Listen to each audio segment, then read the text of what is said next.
పాత నిబంధనలో అయినా క్రొత్త నిబంధనలో అయినా దేవుడు న్యాయానికి ఇచ్చిన విలువ గొప్పది.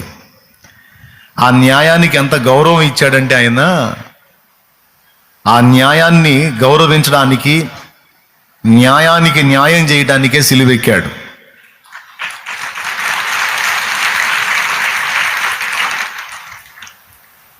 ఒకవేళ న్యాయాన్ని దేవుడు పట్టించుకోకపోతే ఆయన సిలువలో ప్రాణం పెట్టాల్సిన అవసరం లేదు. ఎందుకంటే న్యాయం ప్రకారం మనందరం పాపులం, న్యాయం ప్రకారం మనందరం శిక్షార్హులం, న్యాయం ప్రకారం మనందరం అగ్నిగుండానికి వెళ్ళవలసిన వారం. అయితే మనందరం చేసినటువంటి దోషాలకు మనందరి తండ్రిగా న్యాయం ప్రకారం మనకు శిక్ష విధించి,